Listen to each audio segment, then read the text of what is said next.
Aku menutup langit sehingga tidak ada hujan, dan bila mana aku menyuruh belalang memakan habis hasil bumi, dan bila mana aku melepaskan penyakit sampar di antara umatku, dan umatku yang atasnya namaku disebut merendahkan diri, berdoa dan mencari wajahku, lalu berbalik dari jalan-jalannya yang jahat, maka aku akan mendengar dari sorga dan mengampuni dosa mereka serta memulihkan negeri mereka. Bapak Ibu Saudaraku, terkadang masa kesusahan bukan hanya karena pekerjaan iblis, tetapi kadang Tuhan mengizinkan itu terjadi di tengah-tengah umat manusia untuk membuat umat manusia itu semakin dekat kepada Tuhan.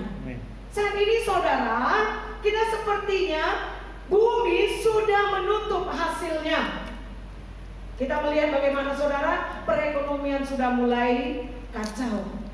Saya mendengarkan kemarin ada cerita bagaimana seorang ojek online, saudaraku, dia tidak lagi bisa menghasilkan apa-apa untuk biaya makan anaknya di rumah karena penumpang sudah tidak ada. Bagaimana orang di pasar berjualan, jualannya sudah sepi. Bagaimana orang buka warung, warungnya juga sudah sepi. Bahkan bagaimana orang bekerja harian, buruh-buruh pabrik, mereka tidak menghasilkan lagi saudara, karena mereka dirumahkan. Saudaraku yang terkasih, kita merasa bahwa hasil bumi sudah tertutup, tidak lagi ada. Bahkan dikatakan ada penyakit sampar di antara kita. Ada virus COVID-19 yang saat ini tidak tahu bagaimana cara untuk menghentikannya, untuk membinasakannya saudara. Karena kita manusia tidak mungkin tidak saling bersosial, tidak mungkin kita tidak saling bersentuhan, tidak mungkin kita tidak saling bertegur sapa. Tetapi lewat tegur sapa, lewat sentuhan, virus ini boleh kena kemana-mana saudara. Apa yang Tuhan inginkan ketika hal ini terjadi bagi umat percaya? Apa yang Tuhan mau dari kita yang percaya padanya saudara? Dikatakan yang 14, umatku yang atasnya namaku disebut, maksudnya umatnya yang percaya, yang menyebut Tuhan itu adalah Allahnya, yang menyebut Yesus itu adalah Tuhannya, maka dikatakan harus merendahkan diri. Merendahkan diri artinya apa saudara? Tidak lagi kita mengandalkan kekuatan kita, tidak lagi kita bisa mengandalkan jabatan kita, tidak lagi kita bisa mengandalkan harta kekayaan kita, tetapi merendahkan diri serendah-rendahnya di hadapan Tuhan, bahwa kita ini adalah debu, kita ini milik Tuhan. Amin. Saudara, di satu sisi kita takut mati, di satu sisi kita tidak boleh takut mati. Di satu sisi kita mau hidup panjang, tetapi di satu sisi ketika kita hidup panjang, apa yang kita perbuat saudara? Merendahkan diri, berdoa.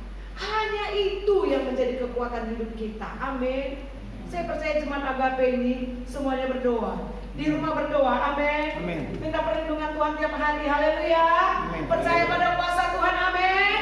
Jangan lagi terlalu takut, tetapi percayalah pada kuasa Tuhan. Yesus yang kita agung-agungkan, Yesus yang kita beritakan, supaya apa? Iman kita semakin kuat, hati Tuhan disenangkan. Kita berdoa, kita mencari wajah Tuhan. Bapak Ibu Saudara, kalau berdoa pun saudara sudah takut, berdoa pun kita sudah tidak berani lagi. Apalagi yang menjadi bagian kita orang yang percaya ini saudara. Mencari wajah Tuhan, cari apa kehendak Tuhan, cari apa firman Tuhan, cari apa janji-janji Tuhan dalam hidup kita saudara. Dan dikatakan berbalik dari jalan-jalannya yang jahat, bertobat. Kalau kita selama ini mengandalkan kekuatan, bertobat. Mengandalkan vitamin juga bertobat. Sehingga apa? Dibilang orang, oh untuk menangkal virus ini minum ini, makan ini, lakukan ini, kerjakan ini. Kita lupa berdoa. Kita terlalu takut, terlalu khawatir. Apa yang dibilang orang kita lakukan belum teruji secara klinis, secara kedokteran, secara kesehatan. Kita melakukannya membagi buta. Saudaraku, bahkan sekarang orang apa? Takut nggak dapat bahan makanan, ditimbunnya bahan makanan. Saya juga nimbun bahan makanan, saya tulis beras 1 karung, gula 5 kilo, kopi setengah kilo, kemudian indomie, kemudian telur. Sudah catat saya, saudara. Tapi saya belum belanjakan karena uangnya belum siapkan Tuhan. Haleluya. Boleh. Tetapi kita jangan jadi menimbun sehingga apa? Kemarin saya pergi ke Irian supermarket, tidak ada Indomie. Dikatakan boleh beli Indomie maksimal 5 bungkus. Karena ternyata orang beli Indomie seperti orang yang kerasukan. Mereka beli berkardus-kardus, takut. Padahal makan Indomie tiap hari akan terjadi juga. Amin. Makan makanan yang awet, biar tahan awet. Hello, iya kalau 1 minggu, kalau 3 bulan, kalau setengah tahun, kalau 1 tahun, apakah kita timbun sampai 1 tahun bahan sembako? Sudah terkasih, kita dikatakan berbalik dari jalan-jalan kita yang jahat. Jangan lagi kita apa? Kita mengandalkan kekuatan, kita mengandalkan uang kita mengandalkan jabatan. Dikatakan virus ini nggak mengenal agama apa saja, nggak mengenal jabatan, nggak mengenal kekayaan, nggak mengenal pendidikan. Dokter spesialis, profesor kena, yang tamat SD SMP kena juga, yang kaya konglomerat kena, yang miskin juga kena. Bapak Ibu Saudara, lalu apa yang kita lakukan sebagai orang percaya? Kita tinggalkan jalan-jalan kita yang jahat. Maka ketika kita bertobat, maka Allah mendengar kita dari surga. Bertobatnya bukan hanya sebatas kesombongan. Bertobat so pintar akan firman Tuhan. Karena firman Tuhan berkata, hendaklah kita menjadi orang yang lapar dan haus akan firman Tuhan. Jangan merasa kita udah kenyang dengan firman. Jangan kita merasa kita sudah tahu semua firman. Tuhan berkata, jadilah berbahagialah orang yang lapar dan haus akan kebenaran, akan firman Tuhan. Amin. Mari tiap hari kita gali firman Tuhan tiap hari. Yang belum pernah membaca Alkitab tiap hari bertobat. Baca Alkitab tiap hari. Itu kekuatan, itu makanan kita. Jangan kita makan 4 kali 1 hari. Makan firman kita 1 kali pun tidak ada 1 hari. Karena roh kita juga perlu, saudaraku. Jika kita sudah bertobat, maka Tuhan dari surga mendengar dan mengampuni dosa-dosa mereka serta memulihkan negeri mereka. Saudaraku, saya mau ajak kita dulu baca ya, dalam Markus 7. Firman Tuhan dalam Markus 7. Kenapa saudara Tuhan ini marah kepada kita ya? Markus pasal 7 ayat yang ke-6 dikatakan begini, saudara. Jawabnya kepada mereka, benarlah nubuat Yesaya tentang kamu, hai orang-orang munafik, kata Yesus. Sebab ada tertulis, bangsa ini memuliakan aku dengan bibirnya, padahal hatinya jauh daripadaku. Percuma mereka beribadah kepadaku, sedangkan ajaran yang mereka ajarkan ialah perintah manusia. Kita beribadah, tapi ibadah kita nggak berkenan di mata Tuhan. Karena apa? Karena yang kita lakukan hanya sebatas adat istiadat, hanya sebatas kebiasaan, hanya sebatas tidak enak dengan keluarga, tidak enak dengan tetangga, tidak enak dengan gembala. Habis kalau nggak ke gereja, gembalanya cepat kali datang ke rumah. Maka kita datang beribadah bukan karena kita mau mencari wajah Tuhan, tetapi kita hanya ingin menyenangkan hati manusia. Daripada nggak dikasih uang jajan sama mamaku, biarlah aku ke gereja. Daripada dibilang orang, apa nih agamamu? Nggak jelas agamamu. Hari Minggu kau nggak gereja, hari Jumat kau nggak sholat, hari Nyepi kau nggak sembahyang. Ke gereja lah aku biar dibilang aku orang Kristen. Saudara, Tuhan nggak mau ibadah yang seperti ini. Bahkan dikatakan dalam Matius 15 ayat 8, hai kau manusia yang munafik. Apa itu orang yang munafik? So alim, kelihatan rohani tetapi ternyata rohana. Kita buka dulu Matius 15 ya. Dalam Matius 15 ayatnya yang ke-8 dikatakan, bangsa ini, ayat 7 ya, 7 sampai 9. Hai orang-orang munafik, benarlah nubuat Yesaya tentang kamu, sama dengan yang tadi dalam Markus, saudara. Bangsa ini memuliakan aku dengan bibirnya, padahal dia jauh daripadaku. Percuma mereka beribadah kepadaku, sedangkan ajaran yang mereka ajarkan ialah perintah manusia. Bahkan dikatakan kita orang yang munafik, datang ke gereja bukan mencari Tuhan, mencari mujizat, mencari berkat, dan mencari belas kasihan. Karena orang ke gereja, apalagi gereja karismatik Pentakosta, biasanya apa? Ketika menyembah, kalau banyak beban, kalau ketakutan, karena kekurangan, air mata mengalir deras. Karena ingat firman Tuhan, air matamu akan ditampung di kirbatnya. Saudaraku, Tuhan mau kita mencari wajahnya, mencari kebenarannya, bukan mencari mujizatnya. Untuk apa kita sembuh? Untuk apa kita umur panjang kalau kita nggak berkenan di mata Tuhan? Haleluya. Mengapa kita munafik, saudara? Munafik itu hatinya tidak melekat kepada Tuhan. Munafik itu tidak percaya akan kuasa dan firman Tuhan. Gak percaya. Tidak mau menjadi hamba Allah. Hamba Allah bukan hanya sebagai pendeta. Hamba Allah artinya hidupmu diatur oleh Allah. Seorang hamba tidak bisa mengatur tuannya, tapi kita sering mengatur. Sering gak mengatur Tuhan? Sering. Tuhan, aku mau ini, aku mau begini, tepat tanggal segini. Kita atur Tuhan itu, saudara. Kita hamba Allah, bukan tuannya Allah, sehingga kita mengatur-ngatur dia. Meminta boleh? Boleh. Mencari boleh, bekerja? Boleh. Mengetuk hati Tuhan? Boleh? Boleh. Tetapi mengatur Tuhan tidak boleh, saudara. Tidak mau menjadi hamba Allah artinya suka-sukaku dalam hidupku, bukan lagi suka-suka Tuhan dalam hidup kita. Sehingga kita berkata, kenapa ini terjadi Tuhan? Kok kayak gini Tuhan? Aku maunya bukan ini, aku mau itu. Kita atur dia, padahal Tuhan bilang, aku yang lebih tahu apa yang tepat untukmu, bukan apa yang kau mau. Bukan apa yang kau perlu, tapi apa yang kau butuhkan. Saat ini apa yang kau butuhkan, itu yang aku tahu, kata Tuhan. Bukan apa yang kita mau. Amin. Mengapa munafik dikatakan? Kita percaya pada Tuhan, tapi percaya juga pada kuasa yang lain. Halo, sekarang ini anak-anak mau masuk dari SD ke SMP, SMA perguruan tinggi, betul ya? Betul ya? Tapi banyak kejadian orang bukan mengandalkan Tuhan untuk anaknya masuk ke sekolah favorit, tapi mengandalkan uangnya. Saya pernah kejadian seperti itu, saudara. Istilahnya lewat jendela katanya. Udah Bu, masuk lewat jendela. Apa itu lewat jendela? Yang saya tahu kalau masuk lewat pintu. Kalau lewat jendela biasanya maling. Saudara, jangan kau andalkan uangmu, backingmu. Andalkan Tuhan. Kalau Tuhan memang mau anak kita sekolah di tempat yang terbaik, di tempat yang kita inginkan, maka itu jadi.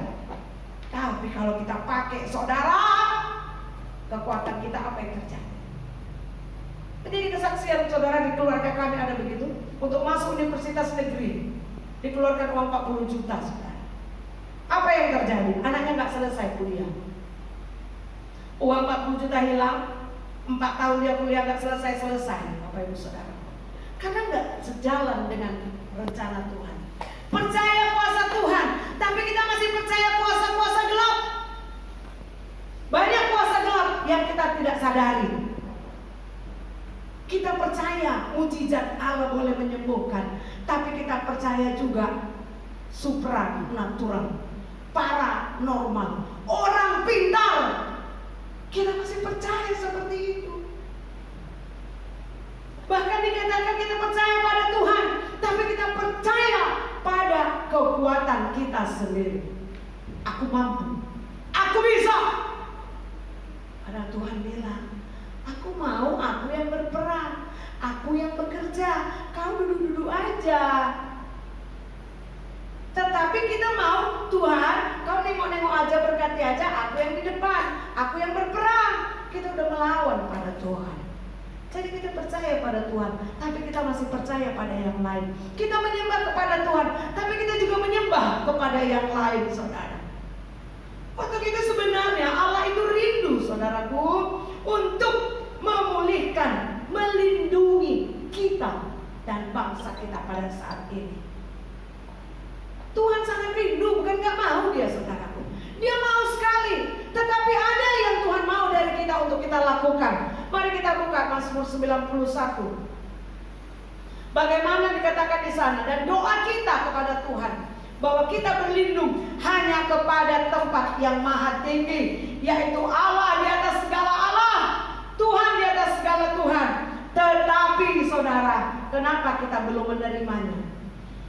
Dalam Mazmur 91 dari ayat 1 sampai 13, kita berkata bahwa kita percaya orang yang duduk dalam lindungan yang maha tinggi dan bermalam dalam naungan yang maha kuasa akan berkata kepada Tuhan, tempat perlindunganku dan kubu pertahananku, Allahku yang kupercayai. Saudara percaya ini? Saudara percaya ini? Amin. Sungguh Allah memang mau melindungi, Allah memang mau menyertai. Sehingga dia berkata, sehingga kita berkata di ayat yang ke-7, walau 1.000 orang rebah di sisimu, 10.000 di sebelah kananmu, tetapi itu tidak akan menimpamu, kata Tuhan semesta alam. Bapak Ibu Saudara, kita sekarang sudah semakin takut. Tadi saya dengar apa? Sudah 1.000-an orang di Indonesia yang terjangkit. Sudah lebih 100 orang yang meninggal dunia, Bapak Ibu Saudara. Kita bukan bersuka cita dengan hal itu, tetapi kita tidak perlu takut berlebihan. Sehingga apa saudara? Sakit takut yang berlebihan, kita nggak lagi mengandalkan Tuhan. Haleluya. Kita nggak bisa lagi enjoy. Di rumah kita udah mulai jenuh, di rumah kita nggak sanggup lagi, di rumah kita udah bosan. Sehingga apalagi kalau rumahnya kecil ya, lu lagi.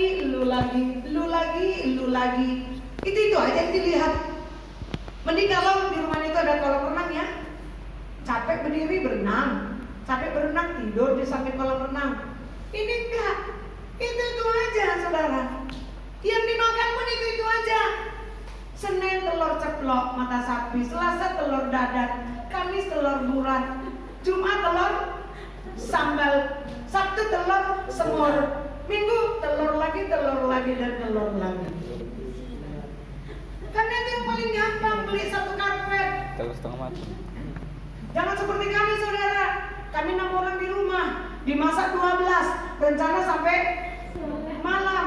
Makan siang dan makan malam. Makan siang udah habis semua. Karena telur gak ada rasanya. Dan dikatakan telur itu bukan lauk, itu cemilan. Saudaraku yang terkasih, bagaimana kita membuat supaya kita tetap sukacita dalam rumah dengan kondisi yang membosankan? Jangan pula hanya tidur saja, bengkak mata.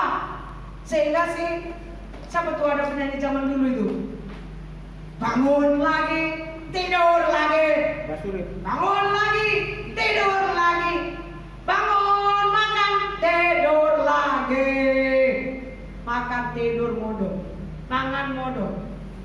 Bapak Ibu Saudaraku, bagaimana kita membuat? Kita percaya kita itu aman. Kita percaya kita hanya melihat, kita hanya menonton, kita hanya melihat dengan mata kepala sendiri, tetapi tidak ada yang bisa menimpa kita. Maka ingatlah firman Tuhan, hati yang gembira adalah obat, seperti obat hati yang senang, tapi semangat yang patah keringkan tulang. Hati yang gembira Tuhan senang. Amin. Buat gembira hati saudara di rumah. Suami, istri, anak-anak, buat hatinya gembira. Apa yang bisa dilakukan di rumah supaya tertawa, lakukan saudara. Gak usah kita merenung, capek, mengkerut muka kita ini saudara. Dunia ini terus berjalan dengan apa maunya. Kita anak-anak Tuhan harus tetap gembira supaya sehat. Haleluya. Tetapi Bapak Ibu Saudaraku, ada yang Tuhan mau ketika kita meminta perlindungan kepada Tuhan, yaitu di ayat 14, 15 dan 16. dalam Mazmur 91 tadi. Yang pertama dikatakan sungguh, kata Tuhan, hatinya melekat kepadaku. Maksudnya hati kita melekat kepada Tuhan. Kemudian maka aku akan meluputkannya. Tuhan akan meluputkannya. Aku akan membentenginya sebab ia mengenal namaku. Itulah jawaban Tuhan. Mau dilindungi, mau dipulihkan, mau diberkati, mau dijauhkan dari virus corona, melekatlah hati kita kepada Tuhan. Seseorang yang melekat kepada seseorang, dia nggak mau jauh. Kalau melekat itu lengket, nempel. Amin. Maka nempellah pada firman. Buat firman itu di hatimu, di pikiranmu, dan di mulutmu. Katakan perkataan-perkataan sukacita, perkataan-perkataan yang membangun, perkataan-perkataan firman Tuhan. Bukan perkataan yang melemahkan dirimu, apalagi melemahkan orang lain. Eda, tahu nggak dah? Ku dengar kemarin ngeri kali loh. Nggak usah lah kita kemana-mana belanja pun nggak usah lah Kenapa dah? Ya ampun, kemarin yang jualan apa itu? Tiba-tiba aku tengok dia masuk rumah sakit, jegang-jegang. Padahal karena apa? Sakit malaria dia. Nggak usah lagi ke gereja kenapa? Pendetanya meninggal. Padahal meninggalnya karena apa?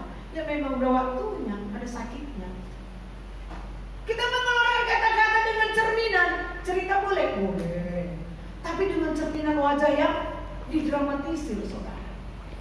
Membuat orang semakin takut, dia sendiri pun takut. Makanya dikatakan yang pertama, melekatlah kita kepada Tuhan, supaya katanya Tuhan meluputkan kita, membentengi kita, karena kita mengenal nama Tuhan, yaitu Yesus. Sekarang orang jarang menyebut nama Yesus. Yang paling sering disebut nama siapa? Si Corona. Senang kali si Corona itu, bangga kali dia aja yang kita sebut-sebut. Nama Yesus sudah jarang kita sebut. Haleluya. Kenapa? Kita jadi lebih takut sama Corona daripada sama Tuhan. Nama Yesus yang kita sebut. Karena dikatakannya melekat kepada Tuhan, kita mengenal namanya yang penuh kuasa. Oleh darah anak domba, atau bangkit, serukan nama Yesus. Yesus, Yesus, maju, nyatakan kuasanya. Kita buat Corona gemetar, gitu dong. Jangan kita buat gereja Tuhan gemetar, kita buat Corona yang gemetar. Amin. Dengan kuasa dalam nama Yesus. Yang kedua, di ayat 15, bila ia berseru kepadaku, aku akan menjawab. Maka kita berserulah kepada Tuhan, berdoalah kepada Tuhan. Berdoa, berseru pada Yesus, panggil dia, tolong aku Tuhan, tolong aku Yesus, lindungi aku, lindungi keluargaku, lindungi tetanggaku, lindungi edaku yang paling kusayang, padahal dalam hati dibenci. Kita doakan saudara, supaya perlindungan Tuhan turun. Kita berseru, lalukan Tuhan virus ini dari bangsamu, dari kotaku, dari negeriku. Amin. Karena ketika kita berseru, maka Tuhan menjawab dari sorga dan menyertai kita, serta dikatakan meluputkan kita dan memuliakan. Yang ketiga, ayat 16, dengan panjang umur akan kukenyangkan dia. Percayalah kau panjang umur. Percayalah kita panjang umur, dan akan kuperlihatkan kepadanya keselamatan daripadaku, kata Tuhan. Diperlihatkannya keselamatan itu. Sekarang yang menjadi masalah, percaya nggak? Percaya nggak kita terhadap keselamatan itu? Jika keselamatan itu sudah milik saudara dan saya, tidak ada yang bisa mengambilnya. Apa yang dapat memisahkanku dari kasih-Mu Tuhan, sahabatku? Kelaparankah, penderitaankah? Tak satu pun, tak satu pun. Amin. Tidak ada yang bisa memisahkan kita dari kasih Allah. Maka Bapak Ibu Saudaraku, di tengah dunia yang sekarang ini merajalela dengan segala ancamannya, maka kita perlu bertobat supaya kita dipulihkan. Itu mari kita melekat kepada Tuhan. Melekat kepada Tuhan tiap-tiap hari. Berseru dan berdoa pada Tuhan tiap-tiap saat. Dan percaya akan keselamatan, akan firman yang telah kita dengar selama ini. Maka terjadilah dalam hidup saya dan saudara pemulihan. Pemulihan bagi bangsa kita, pemulihan bagi negeri kita, dimulai dari gereja. Saya dan saudara adalah gereja Tuhan. Dari kitalah pemulihan itu. Dari bait Allah pemulihan itu terjadi. Maka itu akan menyebar ke setiap manusia yang percaya di bumi. Amin. Tuhan Yesus memberkati. Mari kita berdoa. Kami mengucap syukur kepada Tuhan buat firman yang meneguhkan kami pada hari ini. Untuk kami boleh menjadi bangsa yang berkenan di mata Tuhan, yang dipulihkan, yang diampuni. Ampuni kami Tuhan jikalau kami selama ini adalah bangsa yang munafik, yang percaya pada Tuhan namun percaya pada yang lain di dunia ini. Ampuni kami Tuhan jikalau kami selama ini